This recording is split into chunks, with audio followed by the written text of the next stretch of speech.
Assalamualaikum warahmatullahi wabarakatuh. Selamat siang semuanya, dan selamat siang untuk Panana selaku dosen praktikum perpajakan D3 Akuntansi. Perkenalkan, kami dari kelompok 4.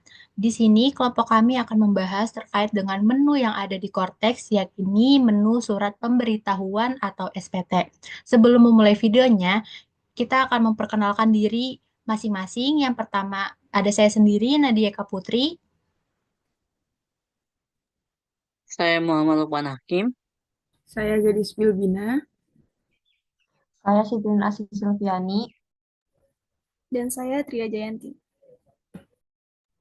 Baik, terima kasih untuk teman-teman sekalian. Selanjutnya, kita akan mulai untuk melakukan penjelasan yakni di menu surat pemberitahuan yang akan dijelaskan oleh rekan kami yakni Gadis Bilbina Hakim.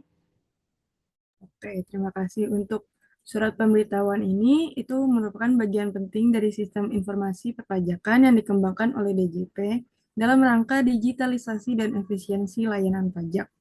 Yang modul ini itu menangani berbagai jenis surat pemberitahuan yang dilaporkan oleh wajib pajak. Pertama itu kita masuk ke modul yang pertama surat pemberitahuan atau SPT.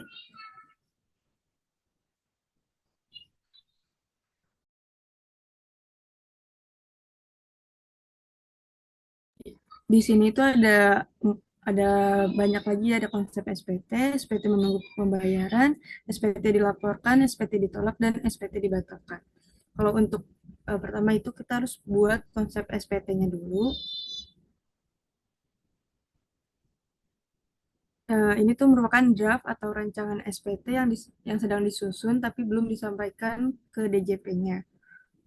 Di sini ada PPh orang pribadi, PPh pasal 21 atau 26, dan PPh unifikasi. Kita pilih yang PPh unifikasi. Boleh dilanjut lagi. Di sini untuk periodenya, pilih yang Mei 2025. Untuk modelnya, kita pilih yang normal.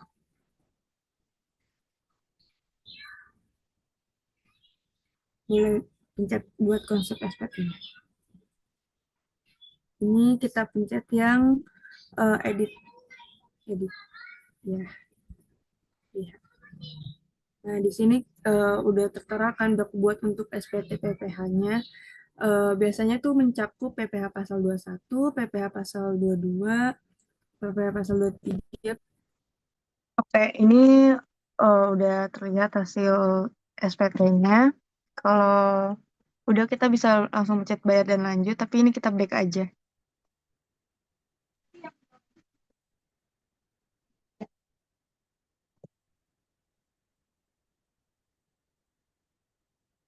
Nah, untuk yang kedua itu ada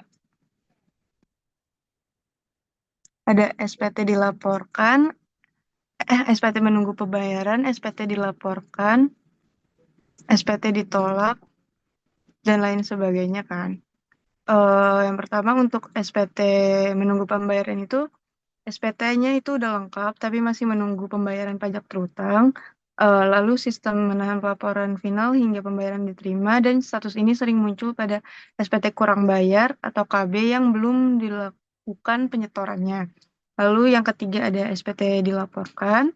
Itu status ini menunjukkan bahwa SPT sudah disampaikan dan diterima oleh sistem DJP-nya, tapi wajib pajak sudah memperoleh NTTE, yaitu nomor tanda terima elektronik, dan SPT masuk ke basis data resmi dan dapat ditindaklanjuti atau diaudit. Lalu kalau SPT ditolak itu, SPT tidak dapat diterima karena ada kesalahan, yaitu seperti formatnya nggak sesuai, datanya nggak lengkap, atau pembayarannya nggak cocok. Wajib pajak atau petugas harus memperbaiki dan mengajukan ulang. Lalu yang terakhir itu ada SPT dibatalkan. Yang SPT yang sebelumnya sudah masuk, sistem kemudian dibatalkan secara resmi karena pengajuan pembatalan oleh wajib pajak atau keputusan DJP karena data fiktif atau ganda. Selanjutnya, fitur lanjutnya bisa dijelaskan oleh teman-teman saya.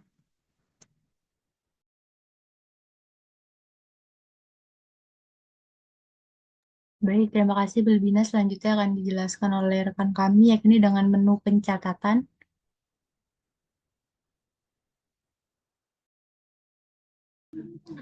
Baik, di menu pencatatan pembukuan sederhana ini digunakan untuk pajak yang melaksanakan pembukuan keuangan sederhana melalui metode pencatatan.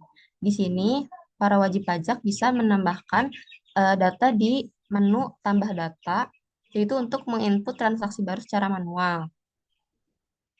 Di sini wajib pajak bisa mengisi data-data yang diperlukan oleh eh, Cortex ini. Kemudian back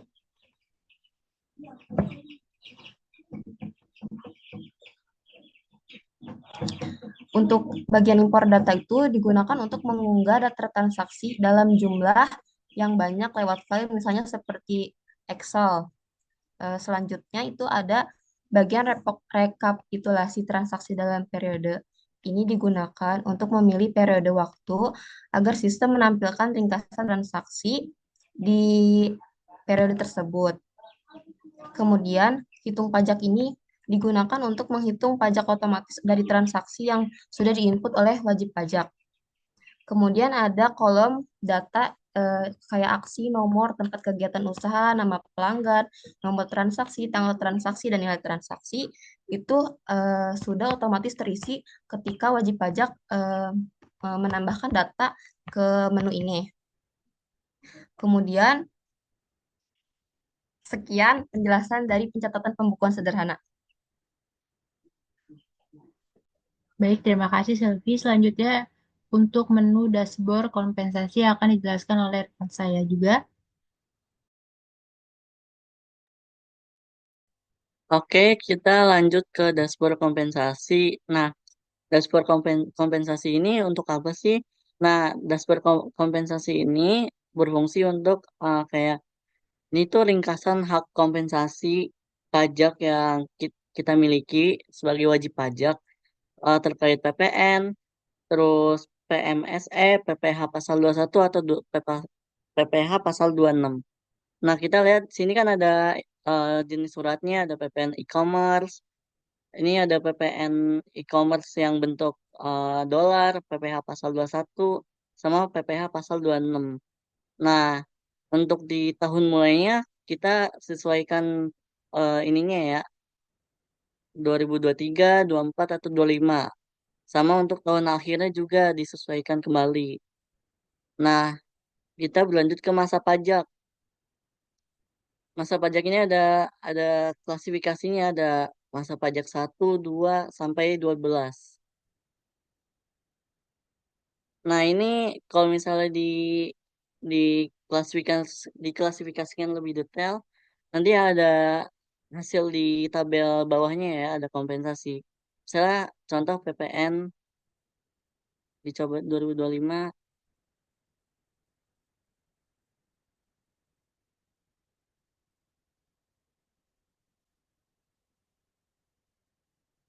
Nah, kalau misalnya udah ini karena kita belum masih percobaan, jadi di tabel belum ada hasilnya ya, karena kita masih uh, menjelaskan fitur-fiturnya ya.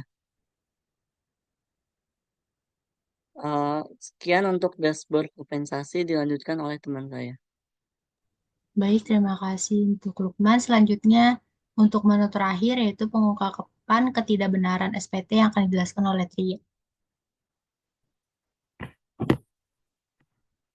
Nah, selanjutnya kita ke menu pengungkapan ketidakbenaran atau SPT.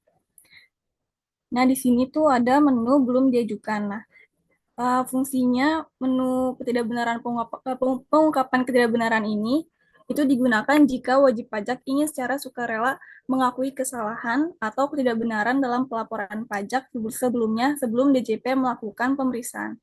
Ini bisa dilakukan agar dikenai sanksi yang lebih ringan. Nah, jika kita ingin membuat pengungkapan ketidakbenaran, di sini kita bisa klik buat pengungkapan kesalahan.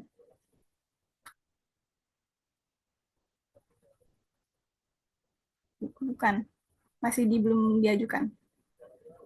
Nah ya, klik buat pengungkapan kesalahan. Yang biru.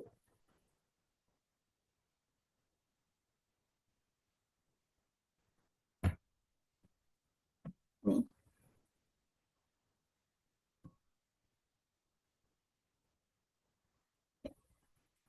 Nah, di situ kita bisa pilih pengungkapannya itu apa kesalahan yang telah kita perbuat, terus jenis pengungkapannya juga di sini ada 3 jenis pengungkapan, lalu jenis SPT-nya yang ada kesalahannya, lalu masa pajak yang sesuai dengan kita melakukan kesalahan tersebut. Selanjutnya, nah di sini ada menu menunggu pembayaran. Nah, ini tuh untuk kita mengetahui apakah ketika kita sudah membuat pengungkapan kesalahan, di sini akan muncul menu menunggu pembayaran atas pengungkapan yang telah kita perbuat tadi. Lalu yang terakhir itu telah diajukan. Nah, pengungkapan yang telah kita buat itu akan muncul di sini. Sekian dari menu pengungkapan ketidakbenaran yang dapat saya jelaskan. Terima kasih. Baik, terima kasih kepada Tria, Lukman, Silvi, dan juga Gadis Bilbina atas pemaparan menu yang ada di Korteks, yakni surat pemberitahuan SPT. Mungkin itu saja yang bisa kelompok 4 sampaikan terkait dengan menu-menu yang sudah kami jelaskan. Untuk saudara-saudari sekalian yang ingin melaporkan pembayaran pajak dan bagaimana sistematisnya, kalian bisa download Cortex lebih dahulu dan membuat akunnya dulu. Dan untuk lebih jelasnya, kalian bisa datang ke KPP terdekat. Sekian dari kelompok 4. Kurang lebihnya mohon maaf. Wassalamualaikum warahmatullahi wabarakatuh.